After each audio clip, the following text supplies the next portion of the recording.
Hi again, guys. Welcome back. And for those who are just joining, welcome too. So today, I have my best friend Daniela Stone. She'll be asking me some questions, and I'll be answering. And yeah, I think there are questions that most persons who are starting out, or as I said, just for anybody who's curious, how I started this whole thing and what's going on. So yeah, we're by the pool today. Okay, how did you get the name JusKim? Well, I gave myself that name. I was on a quest of figuring out what was the best or what would be the best thing to call myself, and I went through a series of. I went through a series of names. One was, and I wanted to keep my name in it. I didn't want to do anything too out of the way. I wanted to be very. I wanted the name to be very intimate, just the same, and personal, and just reflect myself. So I geez, so all this talking, and I know I don't remember the story really. Just Kim. What was my first name change thing? Do you know? Am I about to tell you? Nah. Shawana, you know? Rough. So I don't remember exactly the other names that I was messing around with, but I know that I was just gonna go with Kim, right? And then each time I would introduce myself with my stage name, everybody would just be like, "Just Kim."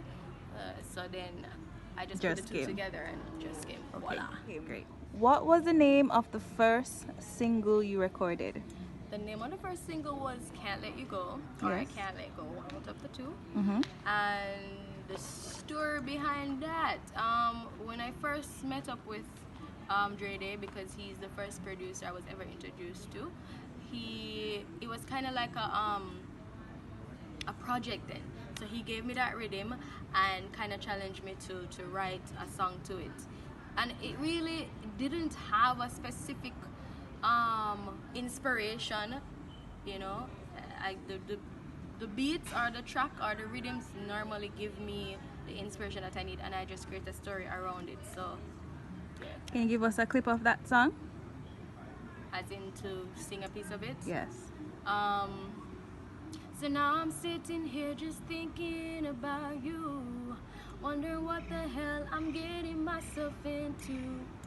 It's been a little while since I felt this way, and if you should All right, thank but you. what I can do though is Put the link put in the link of description. the song you can listen to it. But that was my first ever song that I ever wrote.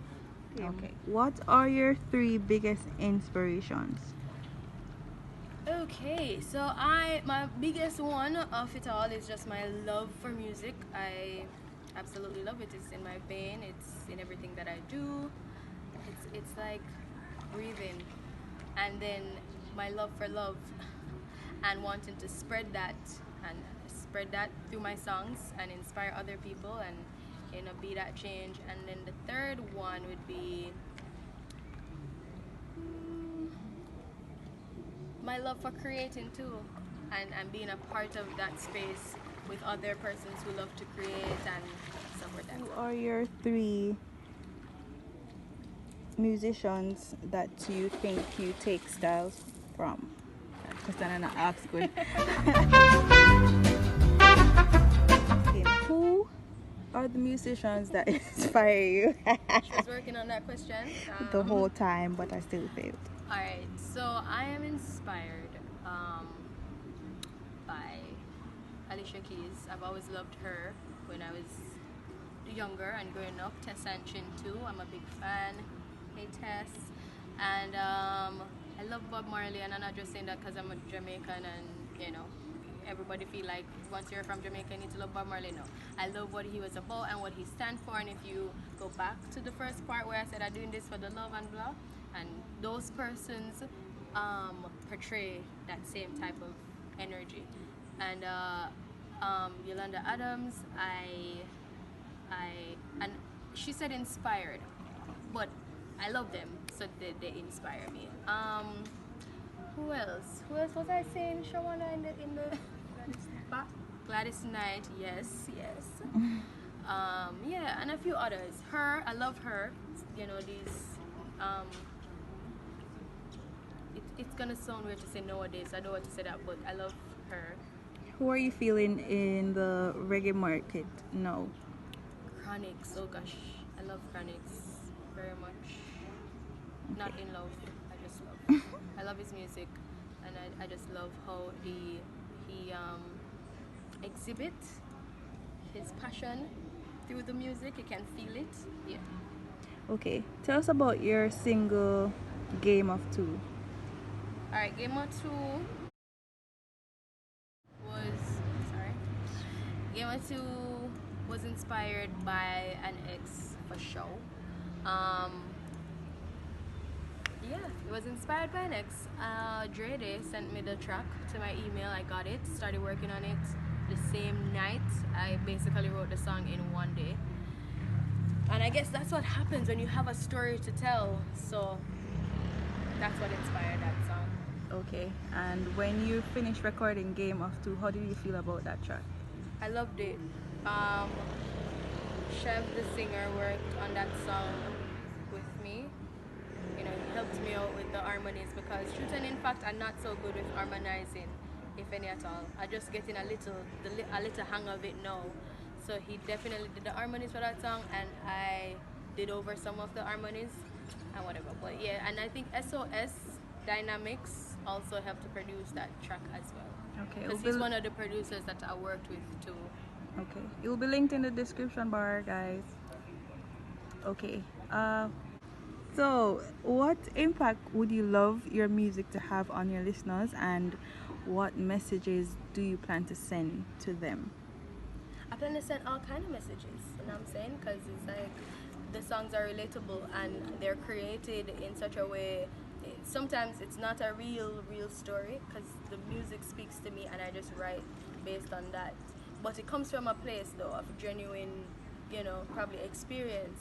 And I want to impact positivity. I want persons to be able to can feel positive when they listen to the song and spread love and inspire other people to take that step towards their dream. I want to inspire people not to be shy and be held back, and to know that they can do it and do it too without the extraness or the links and the whatever.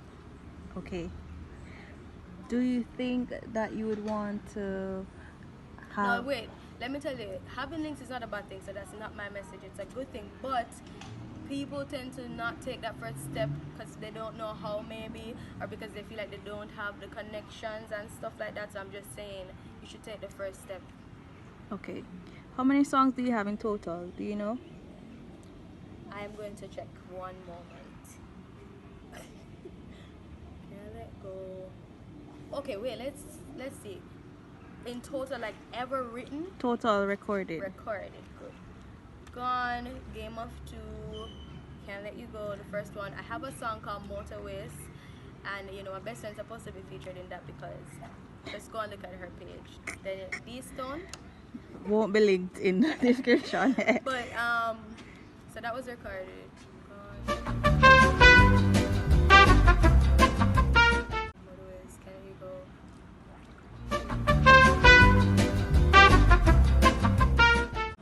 Intentions. Hold on. About 8, 7, 8. 9. Yeah. Okay, let's talk about the EP. How many tracks will be on there, and how far are you in that project? Alright, so I was working towards having 7 songs on the EP. How far am I?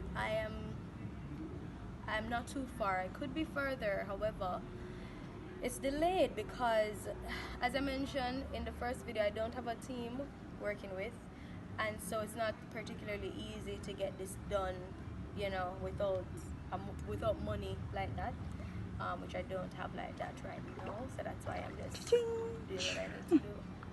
But I have 2 completed songs, and then I should have 4 other songs, and out of those 4 other songs I have 2 songs that I've recorded already, but they're not mixed or mastered or anything like that, And then I have 2 songs that I have finished writing, but they haven't been recorded.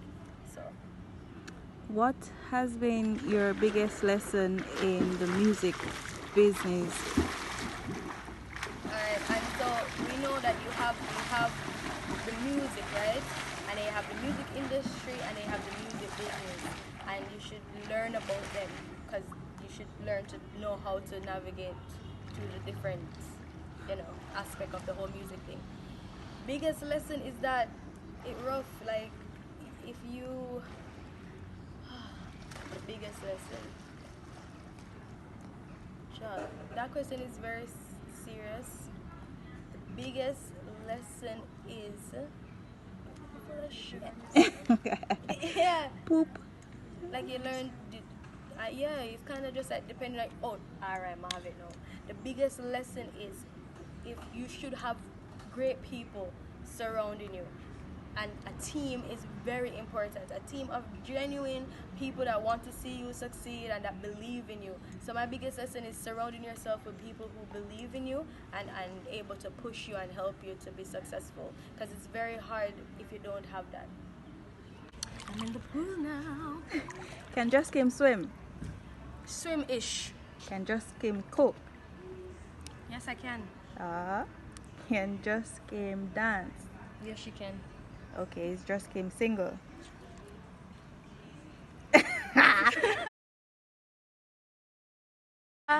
Is JusKim ready to skydive? No, she's not. Why wouldn't JusKim skydive? I have a child. What do you think? How has COVID? That's my butt luck. How has COVID grown on your rear? What? What? What's JusKim's go-to look? Sneakers, t-shirt, jeans. What is JusKim's shoe size? 7. Is it? Is it 7? Girly? Huh? JusKim girly? No, Would you say JusKim is girly? not really. No. What does girly entails? Always getting a pedicure, a No, manicure, pink and fairy and fairy dust and fairy. Yeah, puffs. puffs. No, she's not then. What kind of movies JusKim like to watch? Thrillers, suspense, comedy. Okay. What makes JusKim nervous? Performing, giving public speeches. But the thing with JusKim is I do it shy same way. I do it afraid, and whatever happens, happens. I am all about the experience and learning from it, and then you get better too. I was never always confident and able to go perform and just sing like that, and even if when I do perform I do still get nervous, but before I didn't really know how to control it, but now I do perform nervous, but I am better at doing it. What's one social question do you wish would go away? What high school I used to Ah, go to. I She knew know- that. she know that. If you were in Avatar, what element would you be? Earth. Why? That did just come up because I love nature and I feel like Earth was more nature All the than all element. of the elements. But maybe I would choose.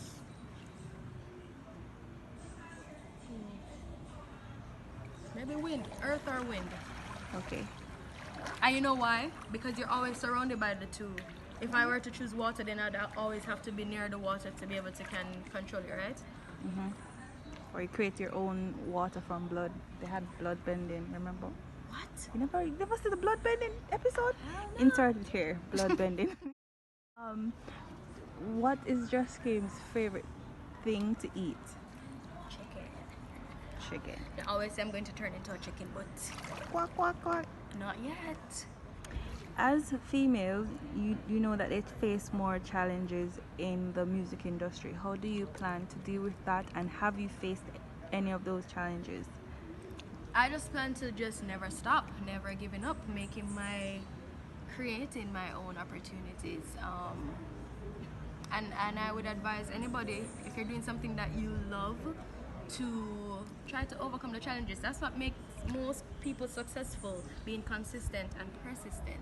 So you just have to keep going.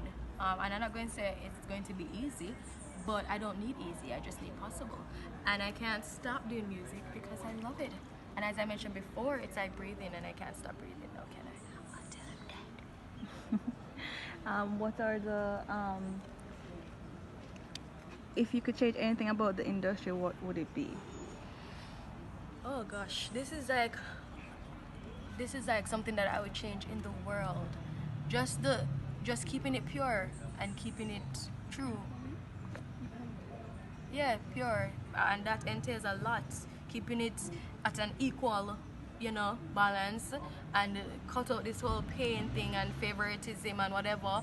Opening the doors to other artists and not let it be like a closed off thing. Like if you're not known or whatever, then your songs don't get played, even if you're really awesome and really good.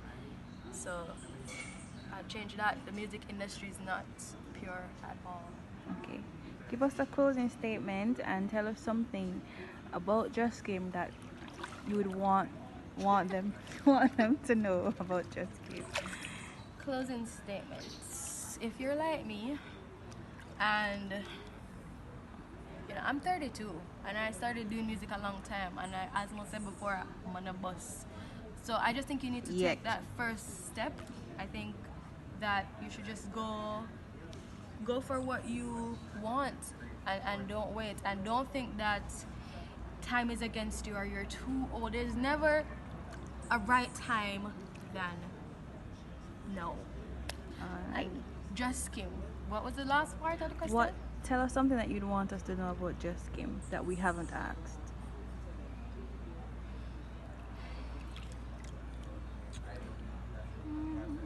JusKim is Unapologetically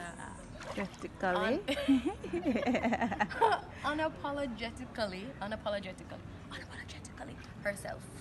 Alright, well there you have it guys, JusKim, and then we're gonna end this scene with her swimming. Thanks for joining us, and we'll catch you on the next episode. Bye. Bye.